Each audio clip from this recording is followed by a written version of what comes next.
we have one life and we might Yeah. as well make the most of Live. it, right? Live it and feel really good every day, not just feel really good on the weekends or on Thanksgiving break or Christmas break, like feeling good every day.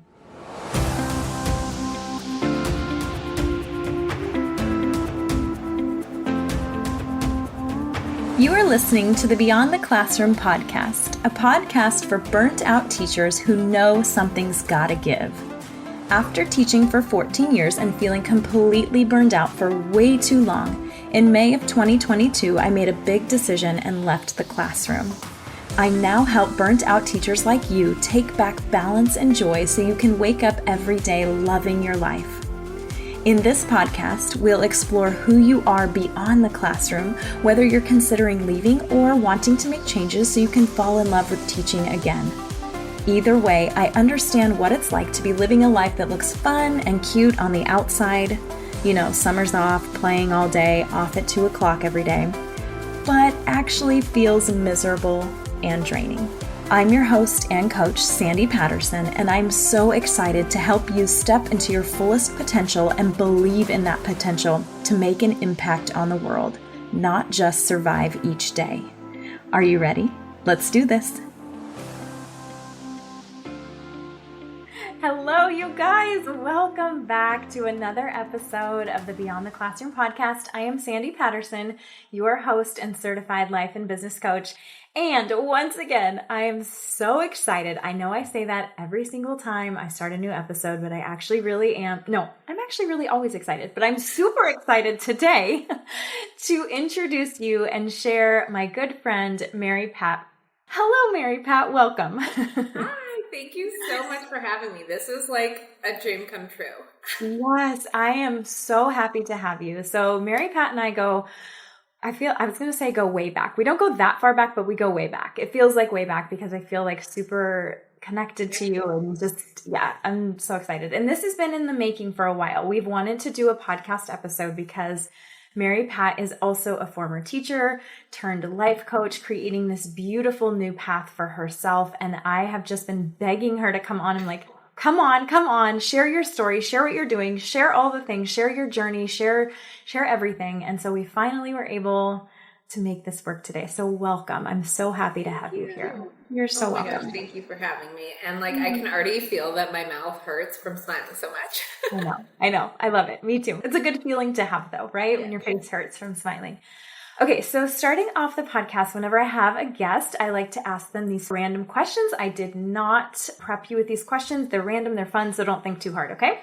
So first question is, where are you located and what's the weather there like right now? I am in East Haddam, Connecticut, and it's a perfect day. Like I'm looking out my window, blue skies, not too hot, not too cold, just perfect. Perfect. I love it. Okay. Next question. What is something that most people don't know about you? I have been on every continent except for Antarctica. That is so cool. And I Do you will want get to, there one day. I I will. was going to say, do you want to go to Antarctica? I do. I looked into it actually. It's like $10,000 to get there. So we're Yeah. just once the coaching business is like on that next level, that's like my Yeah. first trip. Yeah. Oh my gosh.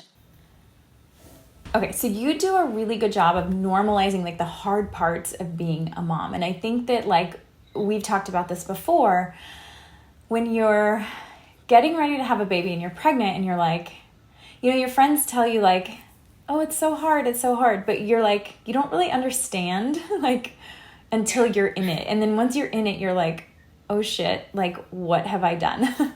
What have I done? Yeah. Yeah. And I remember like apologizing to all of my like friends who were moms before me, being like, I was not there for you and I'm so sorry. Like Same. you don't know until you're in it. You don't know. And it's a different kind of hard. So I just want to commend you. Like like I said before, you're an amazing mom and you're doing such a good job. So, and you said doing it scared. So that is such a powerful comment. And I mean, we could go in so many different directions with that, but let's talk about your experience leaving teaching, because I know when you left teaching, you had to do that scared too. I did it shitting my effing pants. As we do. But I think that I was particularly lucky because, like, the decision was made for me, essentially.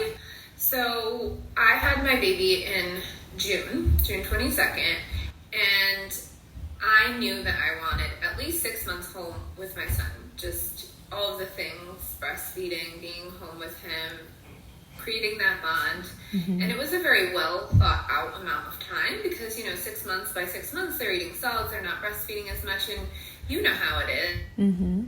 Is they going to give me a space to pump and stuff, and that's why I wanted to do 6 months. And I put in for an unpaid leave because I hadn't been at my school for long enough to get FMLA, unfortunately. So it was an unpaid 6-month leave. And I knew other people who had done this, but my role at this time was a paraprofessional. I've taught abroad, but I'm not a certified teacher in the U.S., so as a paraprofessional, I knew teachers who had done this. So I thought, I'll take the 6 months and then figure out what I want to do. And in September, I believe it was, I got a letter from HR saying that they had so kindly approved me for 4 months, but 6 months was not an option, and they looked forward to seeing me back November 1st. And I was so mad. I was so mad because here's this man who has never given birth, who has no idea what it's like to be postpartum and to just deal with all these new emotions, your new body, a new life. And something in the letter, I believe the wording was, I hope that's enough time to bond with your child and find care. And I was like, oh my gosh. Yeah. So I was so angry, and then and like, God bless Carlos, the dinner table conversation was just me screaming about the patriarchy, and he was just like, okay. And then I had this like realization, like, this is actually the answer to my prayers, because, I love the moon cycles, as you know, and in the previous full moon, which is like time for releasing and letting go, I had said a prayer. Help me to release anything that no longer serves me, be it person, places, things, situations. We're releasing it. And so when I had that moment of like calm and realizing, oh, this is an answer to your prayers. Like, it's not what you thought it was going to look like, but this is actually an answer to your prayers. It just, like, I had this overwhelming peace. I sent him, it was a little bit passive aggressive, I'm not gonna lie, but I sent in my resignation, and I was like, yeah, it's not enough time to bond with my baby, and I won't be returning.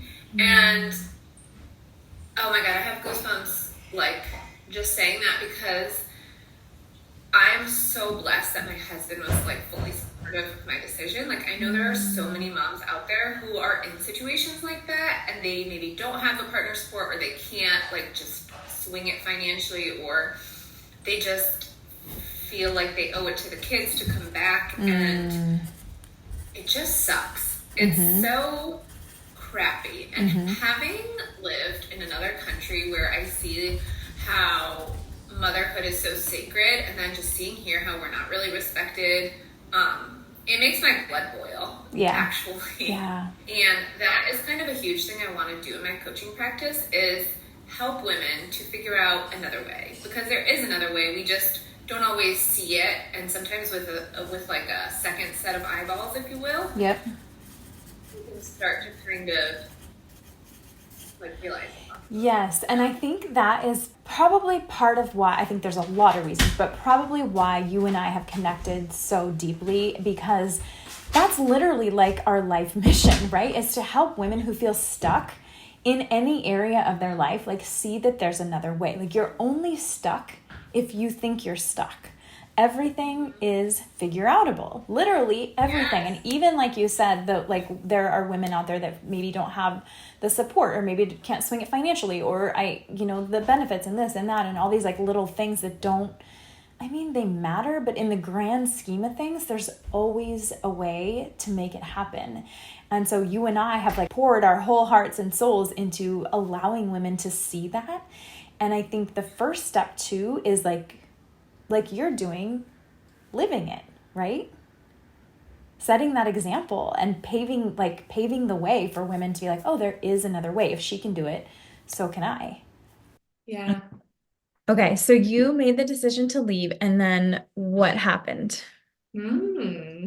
What So happened? this is like where like the universe was like, boop, Mhm. and dropped IGC right into my little field. My life coach had gone through IGC, which is, for the listeners that don't know, it's Inner Glow Circle, which is the program we both went through. I had a coach who went through that program, and I saw that she posted something about how her coaching program was giving away scholarships to moms, people of color, and veterans. And I was like, wait, I qualify? That's I'm a me. mom. Yeah. I'm a mom. And side note, I had done a coaching program. Also a functional medicine health coach, but there was just some missing pieces. It never felt super aligned. Like I needed something else, and I knew that. And as soon as I saw this scholarship opportunity, like my intuition was like, Mm. apply.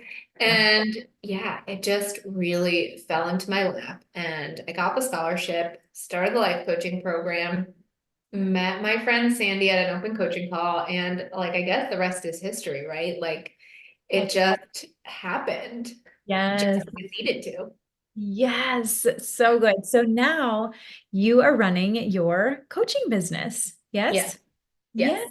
So tell me, what has been the best thing about starting a business?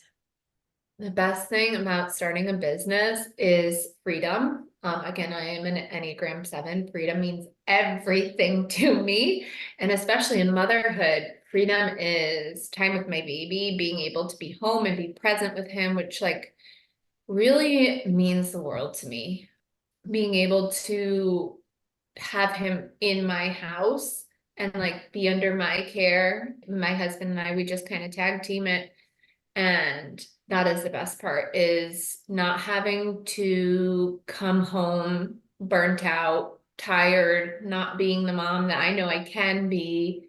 It's just the best to spend every single day with him and not worry about where he is or what he's doing because he's with me.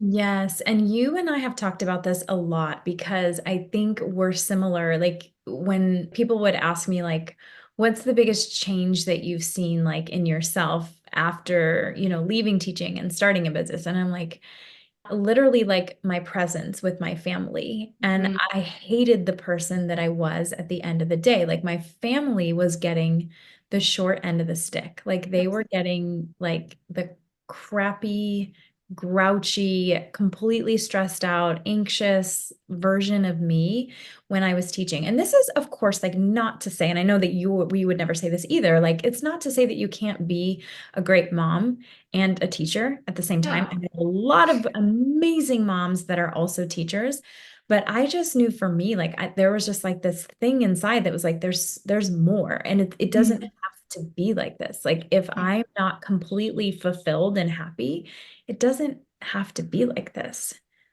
it doesn't have to be like this is like the motto. Yes. Right? Because before I had my son, I would come home burnt out and tired and grouchy and all those things, but like thought it was normal, and would come home when I was living, even before I got married and was living with my husband. Like I was living with a girlfriend who was also a teacher, and we would come home and we would just like, it was almost like a comatose state, right? Like we would have to just be in silence for 15 minutes, like doing nothing, saying nothing, just to kind of come back from, because I was teaching kindergarten. You were a kindergarten teacher too, right? Like Yep.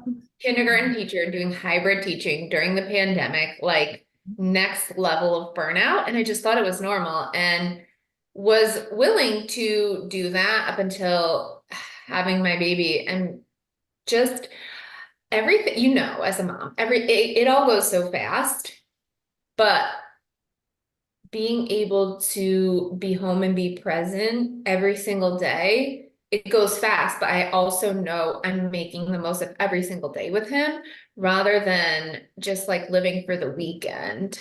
exciting. Oh my God, yes. And what is it? I don't know what day it is, July 1st right now. So we're in the middle of summer and people ask me all the time, oh my gosh, don't you miss summers though? I'm like, hell no, I don't miss summers because what I paid to have a month like off, and I'm using like air quotes as like off because all I was doing was thinking about what I needed to do to get ready for like the chaos Right. that's coming up. I get that peace every day. I get that presence. I get that white space. I get that feeling of like, at the end of the day, I'm not exhausted, Yeah. drained, but I feel like I'm making an impact still in Yeah. other ways, just in different ways. And I think what you just said, like you were like, I was willing to accept that it was normal until you had a child. And I think like our people are the people that are like, I'm not willing to accept this anymore. Like I'm putting my foot down. And I think again, too, that's probably why too that you and I have connected. It's like, no, I'm not going to just accept this because this is how it's always been, or this is just, what everybody else is doing, or this is, whatever.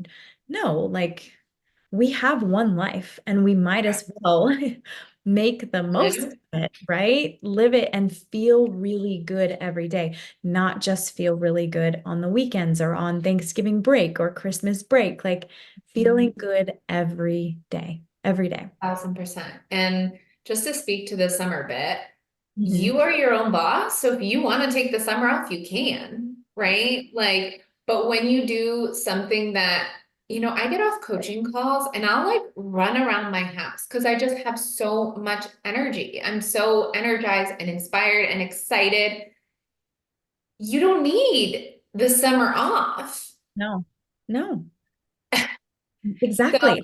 Exactly. no, I don't miss my summers off, like, I because agree. I love what I do now. And I often tell people like when they ask me to describe it, I'm like, okay, those days where like the next day in teaching, like you have maybe like a professional development day, or you like, I don't know, like maybe you don't have kids or it's a prep day or something. And the night before, you don't feel stressed out. You're like, okay, I'm going to step into this. Maybe you like get a slower morning. You do your thing that day. You go to the professional development, you do your thing, and then at the end of the day, you feel really good. Like you accomplished something, but you don't feel exhausted. That's how every day is for me now. Every day.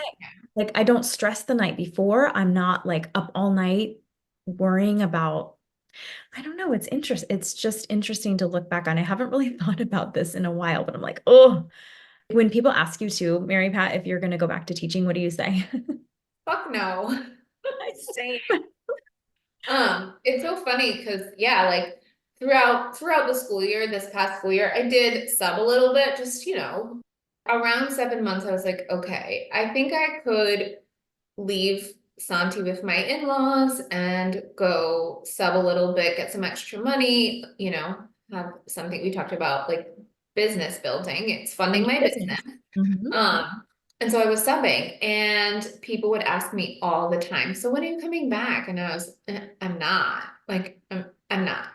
Subbing felt really good and aligned to me because it still kept me with that freedom of like, I'm making my own schedule. I can pick up and say yes when I want to, say no when I don't want to. But even doing that, like I noticed I would come home completely exhausted, having been away from my son for like 8 hours. And then like I haven't seen him all day. And then, it's dinner, bath, bed. And I do that by myself because my husband works second shift. And I found myself being like, when is it bedtime? I haven't been with him all day. And it makes me really sad that most people live on that kind of like hamster wheel and just they think it's normal and they think there's no other way. And it's just, it couldn't be farther from the truth. You know? 100%. And I was kind of talking with you too. So this is kind of a sidetrack. So I think some people have told me too, like they like their teachers, current teachers who are like, well, I really like I see what you're doing and I'm really, really inspired. Like I really want that. I'm just feeling really burnt out. But I think I would miss making an impact. I think I would miss like impact. Like I just like the kids are like they really enjoy teaching and I understand that. Like for you and I too, it was never about the kids. It was about No. the system, right? So I wondering if you can speak to like there's just so many other opportunities to make an impact in so many different ways that I think sometimes we don't see without the help of like an outside person. Like, hey, Yes. look. Oh, I have so much to say here, Sandy. So I think so. I have been in education for over a decade. And for me, it was post-COVID that I started to really wake up to like, I don't know, some people say the matrix, the system. It's a very broken system. What really hammered home for me that this was such a broken system was here we are, mid-pandemic. I was working in the inner city of Bridgeport, Connecticut, which is one of like the most poverty-stricken areas in the country. There were children who, when they didn't come to school, we knew because many families either were laid off or whatever because of the pandemic. There were children that weren't eating when they went home. They were only getting meals in school. And I have chills thinking about this. They did not pause formal observations or Mhm. any kind of observation. They were still observing because gotta get Mhm. those observations in. I was in a charter school, so it's all funding, right? And then they were still doing standardized testing Mhm. Mhm. in the middle of a pandemic. And I'm sorry, I think it's bullshit anyways, because like in Bridgeport, Connecticut, if you are in a family where like one of your family members is in jail or you are seeing shootings happening, like you think that these kids care about star learning, Mhm. like it just really hammered home for me that like this is not about the children's well-being. This is not about their education. This is about money and that's it. Mhm. Do you know what I Mhm. mean? And so I guess my question to teachers who are like, I want, like, what impact can you make? Because it feels very much like your hands are tied sometimes. Like, you have a student who, his brother is in jail, that he's like not really eating at home. What can you do when the system tells you don't take the time to connect with that child? You still have to get him to read at a certain level and you still have to just go about your business. Like when you are your own boss and you step away from that broken system, in my opinion, you can make so much more of an impact Mhm. because you set the rules and because you get to decide where the conversations go, what it's going to look like. I think that there's so much more impact to be made in coaching, to be honest. Mm, that's so good. So many things came up for me. Like my brain is like going 1,000 miles a minute. And my whole thing too was like the system is broken. And of course, like there was a lot of guilt, like walking away from that. Like, Yeah. like we feel like we're leaving the kids like high and dry, or we're, if we're not there, who's going to be there for them? And I remember when I first started this journey,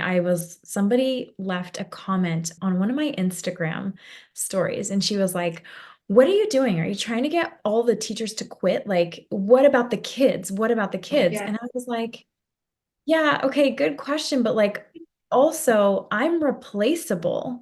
Like, my Yeah. students have a new teacher, and nobody batted an eye. Like, Correct. nobody was like, oh no, like the kids are fine. And now I'm able, again, like you said, to make an impact. Like, I'm still making an impact, just in a very different way, in a way that feels better to me. And in a way, too, like, we can open up this door too, in business, you're not capped anymore. You're Mm-hmm. not capped as far as income goes and what you can make. Like literally, the sky is the limit, and with more money becomes more ability to make more of an impact, right? And you Absolutely. can't do that. Like I think that's a whole nother topic about how grossly underpaid Mm-hmm. teachers are.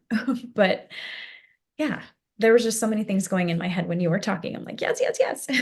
Yeah, but I totally agree. Like you are replaceable. Like we have so much guilt, like our kids, our kids, our kids. And I think that's one of the like most beautiful things about teachers is it's like those are our kids, Mhm. like I loved those kindergartners, like I love my own baby, and I mean, it was, oh, 6 feet, don't touch where I was giving them hugs every day because if I can be that safe space for them, like that is the most important thing to me.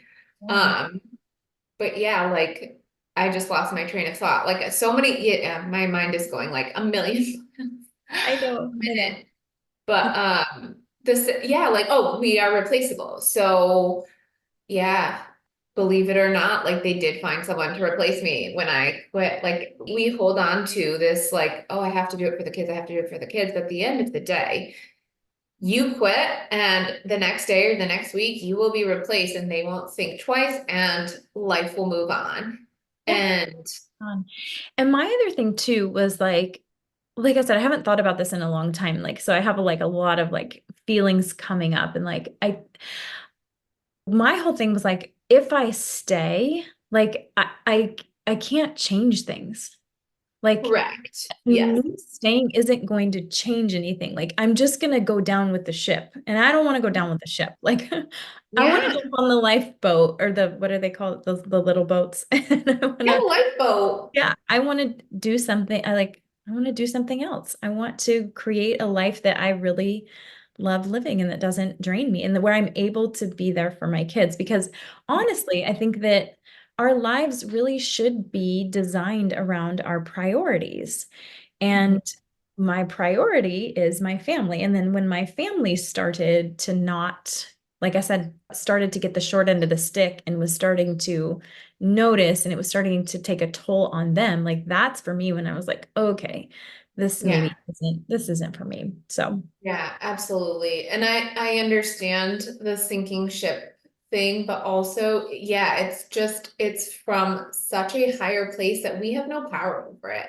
One interesting thing during COVID times, everything was virtual. So I I don't know if I'm allowed to say this, but one of my best friends that I was living with at the time was in the union. And so I kind of like listened in on her virtual union meetings and just to listen to the higher up people who have never been in the classroom.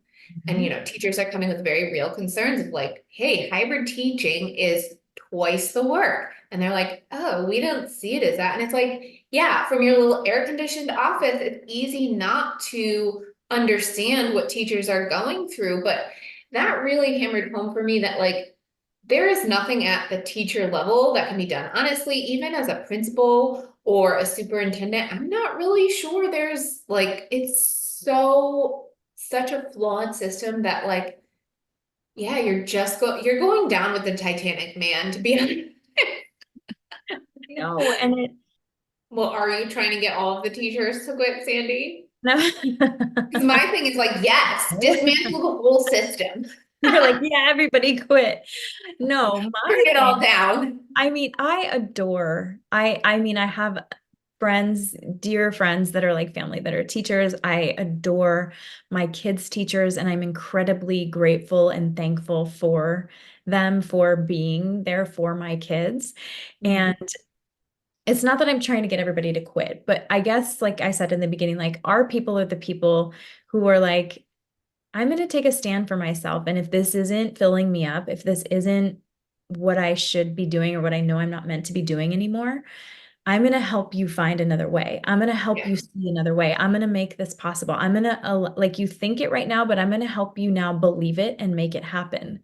yeah, Um, Definitely not trying to get anybody to quit or do anything they don't want. yeah.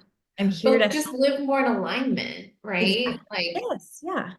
and I think another thing that might hold teachers or any profession where you have to go to college, it's like when you spend so much time and especially so much money Mhm. making a decision, like getting your teaching degree, what it's like 6 years, probably 100, like between 50 and Oh, $100,000 of yeah.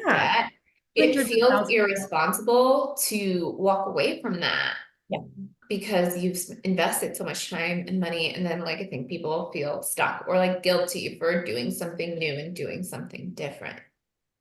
100%. The guilt is real. And I know I felt a lot of that guilt in the beginning too, but now I look back and I'm like, no, like there was no there was no reason to feel guilt. Guilt is such a weird Mm-hmm. shit, and it So doesn't really dumb. serve anyone. Yeah, it is. It really is. It doesn't serve anybody in really any situation to feel it. So, okay, so tell us, Mary Pat, what are you doing now? Yeah, so I actually am, well, this week launching my 4-week coaching program, which is new. It's called Redefine Your Definition of Success. And I kind of created the program that I would have needed 10 years ago because, I mentioned that I studied abroad and I taught English abroad, and I always just had this very like nomadic soul, but I felt very alone in that because I grew up in a family where it was like success is go to college, get a stable job, stay in that job, even if you're not happy, even if you're burnt out, like Yep. that's what success is. And it was really only when I got my first life coach that I started to like dig into these beliefs, and like success equals such and such wasn't even my belief. And so, yeah, I have this new 4-week program where like we're getting clear on what success means to you, because I believe it looks different to everyone. I do throw in like a little bit of human design in that, like, because I believe even we're both manifestors, right? So, I love to see how like the more I read about it, I'm like, oh, I get my energy in bursts and stuff. And that was not aligned with teaching, right? Because it's a 7-hour day minimum. Yes. Oh my gosh. Um, so just getting clear on what your definition of success is, and then doing the mindset work. So I am also in another program where I'm learning about the subconscious mind, and it's so fascinating. From 0 to 7, we have the imprint period where your brain is like a sponge and there's no filter, right? So you're just accepting everything as truth.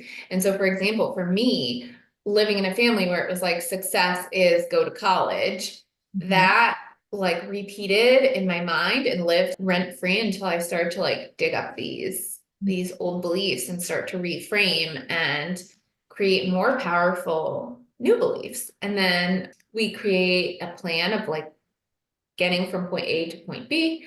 And then just I'm your accountability buddy and hype girl, cheerleader. Yeah.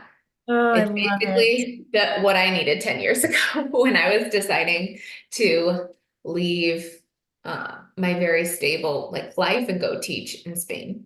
Yeah, and it's interesting too because I think that a lot, I'm guessing probably a majority of people are unhappy with some aspect of their life. So I think there's probably studies out there. I think I've heard them before. I'm not going to like quote them or try to like sound like I know what I'm talking about, but I know that they're out there that almost everybody is unhappy with one like aspect of their life, maybe multiple aspects of their life. And I think that we're so good at just being like accepting it. Like we talked about in the beginning, like just accepting it. It was like, this is just how it is. Like everybody hates their job. This is just how it is. Like you 9 to 5, work the grind. Like that's just how it is. And Mhm. really, it doesn't have to like, it doesn't have to be like that. And you're so good at helping people see that. And we've talked about this a lot about like thinking about outside the box, but like actually like breaking the box, shattering the box, like throwing the box upside Sledgehammer to down. that Yeah, fucking box. just like there is no box. Like there's no There's such no thing. box. Yeah, yeah.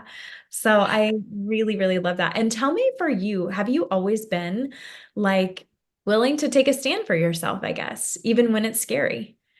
Yeah, I think so. Like the thing that comes to my mind is my freshman year, I didn't want to go to college. I was not forced, but like very highly suggested to go to college. And the one thing that I took away from college and like makes me not regret going is my study abroad experience. And my freshman year, there was like a class where they came and did like a presentation about studying abroad. And from that moment, I was like, I want to do that. And I remember so many people being like, you're not going to do that. You're not going to do it. And like my friends, like even my parents, like they, on the surface, they supported me, but then they're like, we're not giving you a ride because I went to Eastern and University of Connecticut is like 15 minutes drive away. I didn't have a car on campus, so I had to like bum a ride to go like do my visa and all of the things because I studied abroad through their program. And yeah, I really took a stand for myself and was like, this is what I want to do. I'm doing it. I don't care what any of y'all motherfuckers say. Um, and I look back at like 20-year-old MP and I'm like, yo, that was a fucking badass because I had never left the country. I had never been on a plane. Like the first time I got on a plane, or that's not true. I'd been on a plane once, but I got on that plane. I didn't know a single soul. I knew like chow and pizza. And I just went to Italy and I had the time of my life and I just like fell in love with another way of life and that just like changed everything. Mm. And from then, I think I was able to, yeah, take a stand and be like, I know what I want to do. I know that there's another way possible because I've seen it. I've lived it. Like I've lived in another country now. I can see how other cultures live and this just doesn't necessarily feel aligned, this one cookie cutter model of success. Oh my gosh. Okay. So I love you just said a bunch of things. Again, everything you say, I like my brain is just like on just going. So you said that people say or people said, and I resonate with this so much, like, you're not going to do that. I Yeah. think I look back on so many things, not so many things, but big moments in my life where I'm like, people said you're not going to do that, or they thought I was joking probably, and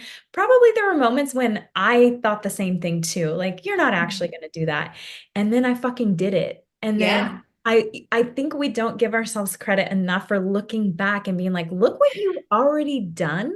Like, Yeah. oh shit, like look what Yeah. you've done. Now what are you going to do? Like, what can you do now? What are you going to do I now? love that because in my earlier coaching call, I was like, I just want to embody the woman who took a suitcase and traveled the entire circumference of the world by herself, Yes. like literally around the world. And that is who I want to embody every morning when I wake up. Like that's who's coming to the coaching calls because she's powerful as shit. And here's the thing too. Like that's you. Like Yeah. it's you're already in there. And then it Yeah. sucks because like things happen where like we get these conflicting ideas or Mhm. bad things have or shitty things happen, whatever. And we sometimes I think forget that. So this is like our reminder of like, hey, you've already done hard things. Like Yeah. keep going, keep creating, keep making the magic and do what you want to do. Okay, so then but I have a question for you then. So you said, I know there's another way possible. Like I see what's possible. So for somebody that's listening right now and is like, well, I see it's possible because I Mhm. see other people doing it, but I don't know if that's possible for me. What would you say to her? So funny because on our first coaching call, Sandy asked me, do you believe this is possible for you? And I was like, because when Sandy and I first met, it was what, September of last year? It was September or October. It's like 3 months postpartum. And my biggest like limiting belief was being a business owner and being a mom. And I literally said to you, Sandy, I was like, I see Liv and Charisma and even you, like you're all moms. I see them killing it in business. I just don't know if it's possible for me. Mhm. I think that what I would say to them is you are powerful beyond measure. You are capable of so much more than Mhm. you ever dreamed of. And if you believe it's possible, like hire help. The best thing I ever did was invest in coaches who were doing what I wanted to do. So Sandy is my business coach. She is a mom. She is a fabulous business owner. Like I knew that the woman that I wanted to hire needed to be a mom because I needed for them to have that understanding of like, yes, I committed to 20 outreaches, but my son didn't sleep last night. He's teething, he's regressing in sleep, like, and I'm just hanging on by a thread, you know? Yep, I get it. I know. We all have those. So just find a mentor, find a coach that is doing what you want to do and let the magic happen. Yes, and I think we talk about it often like the borrowed belief, right? Like sometimes Yes. we know something is possible, but we just don't quite believe it yet. And you Yeah. can choose like to stay in that space of like, oh, look, she did it. That's really cool for her. Or, oh, Mhm. she did it because she's, had all the answers before she took the leap. Good for her. But really, I tell my clients this all the time. I probably told you this before too. I'm like, there are people out there that are doing what you want to do Yes. and they're probably really crappy at it. You're Yeah. probably way better at it. They Yeah. just woke up one day and decided that they could do Mhm. it. And so they Yeah. did it. Yeah. And so it's bridging that gap between thinking and knowing and actually believing, right? Mhm. Believing that it's possible. And really anything is possible. Like if you can think it, if you can feel it in your heart, if there's even like a tiny little seed there, you can make it happen. Like you can do Yeah. anything. You can literally do anything. Anything. Yeah.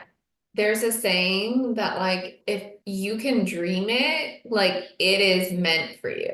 Like you wouldn't be having these things on your heart if it wasn't destined for you. So Yes. just really like tapping into that and borrowing belief. Like I borrow Sandy's belief all the time. Yes, because I see it in you. Like I see what you're capable of and I want you to see that too because it doesn't matter. I can see it all day and I can tell you all day, but until you believe it, it's like and once you believe it, like I've seen you start to step into it and I've seen you start to own it and that's where the fucking magic happens. Like that's So where you're like, magical. "Yes, this is it." I'm like, "Yes." Let's There. fucking go. Yes, yes. It's magic. It's amazing. Okay, where can we find you? Oh, good question. So I'm kind of an old, like I feel like I don't even know what is my generation, Gen millennial, I think. Yeah. I am not on TikTok, although I'm like really thinking about like taking the leap and the plunge and going to TikTok. Right now I'm just on Instagram. My Instagram is mapping Mary Pat.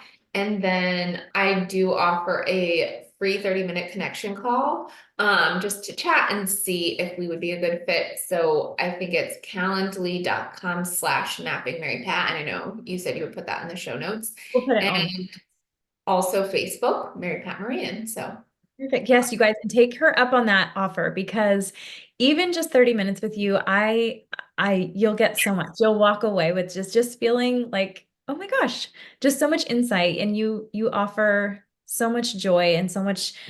I've told you this before too, like you're a ray of sunshine. You really oh, are, thank and you you. spread that to anyone. And so Oh, take her thank up on that, you guys. Take her up. Yeah. What I say, at least at the very least, you'll walk away with like a clearer version of what success means to you. And Oh, this is not your partner, your mom, your dad, your siblings, like what success is to I you. Yep, yep. I love that. Well, thank you so much, Mary Pat, for being here and sharing this conversation. I adore you. I love you. And like I said, we'll put all of your info in the show notes so everybody can find you. And yay, you guys, I hope you enjoyed this. Mary Pat, thank you for being here with me. I love Thank you for having me. I feel like I could go for like 3 more hours. I know, right? We probably could. So maybe we'll do a part 2. Yes. Okay, you guys, we'll see you next time. Bye. Bye. Thanks so much for listening to this episode of Beyond the Classroom. If you know something has to change and you're ready to take the next step to make it happen, whether it's in or out of the classroom, let's talk it through together. Schedule a no-obligation chat with me and we can talk through where you're stuck, how to get you unstuck, and how to keep you moving forward. Schedule your free call today by clicking the link in the show notes. I can't wait to connect with you.